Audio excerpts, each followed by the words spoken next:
புனித காணிக்கை அன்னை சபை நிறுவனர் இறையடியார் அருட்தந்தை ஜோசப் லூயிஸ் ரவேல் அடிகளார் அவர்களின் வாழ்க்கை வரலாற்றை இப்போது காண்போம்.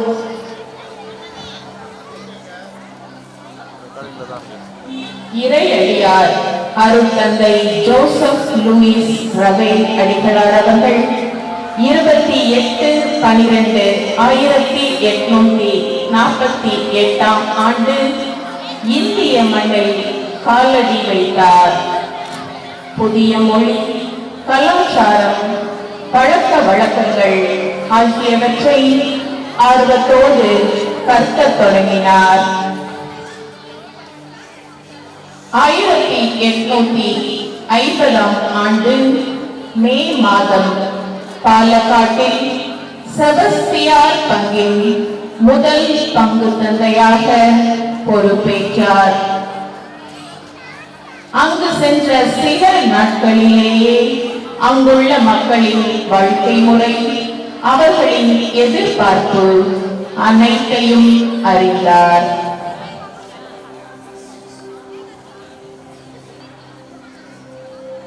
படிப்பறிவில்லாத சூழல் அவரது மனதில் ஆணி வேராக இறங்கியது.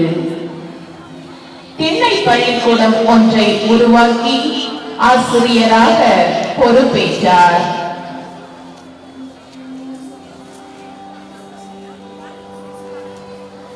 அங்கிருந்து கருமத்தன்பதி என்னும் இடத்திற்கு மாற்றலாகி சென்றார்.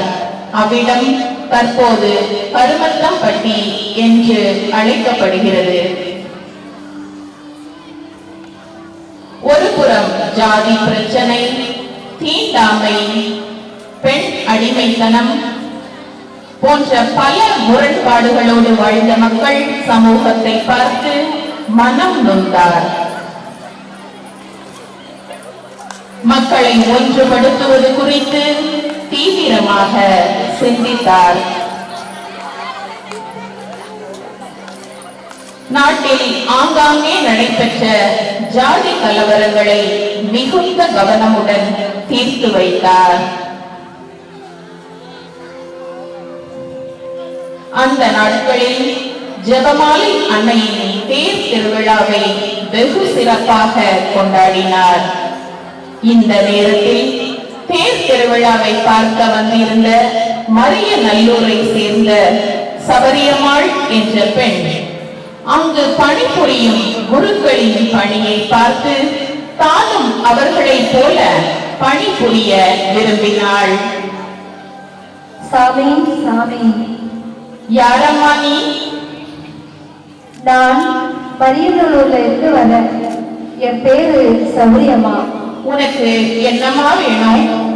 நானும் உங்களை மாதிரி சாமியாரா ஆகணும். என்னது, சாமியாரா? ஆமா சாமி. என்ன சாமி, ஒண்ணுமே சொல்ல மாட்டேங்கிறீங்க?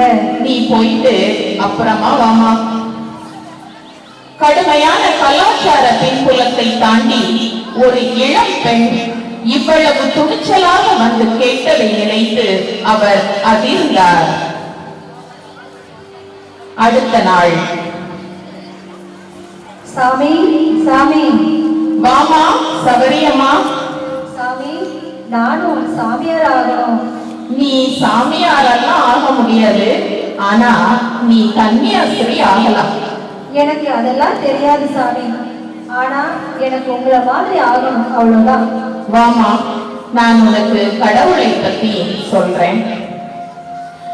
மரியதை மீது மிகுந்த அன்பு கொண்ட அவர் இது இறைவனின் திட்டம் என்பதை உணர்ந்து சபரியம்மாளை இறைவனின் திருப்பீடத்திற்கு ஒரு காணிக்கை மலராக கையளித்து 1853 ஆண்டு நவம்பர் திங்கள் 21 நாள் கோவையில் புனித காணிக்கை அன்னை சபை தோற்றுவித்தார்.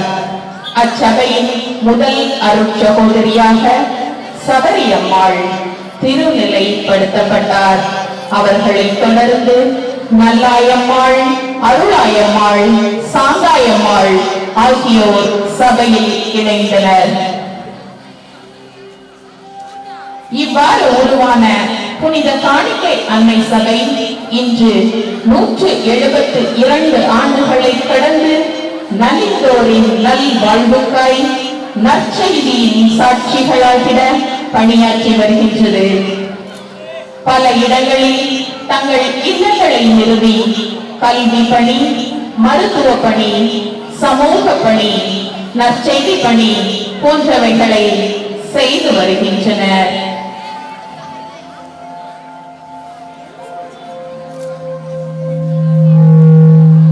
புனித காணிக்கை அன்னை சபை அருட் சகோதரிகளால் உருவாக்கப்பட்ட கல்வி நிறுவனங்களுள் ஒன்றுதான் எம் டாக்டர் கலைஞர் கருணாநிதி நிர்மலா மகளிர் மேல்நிலைப்பள்ளி.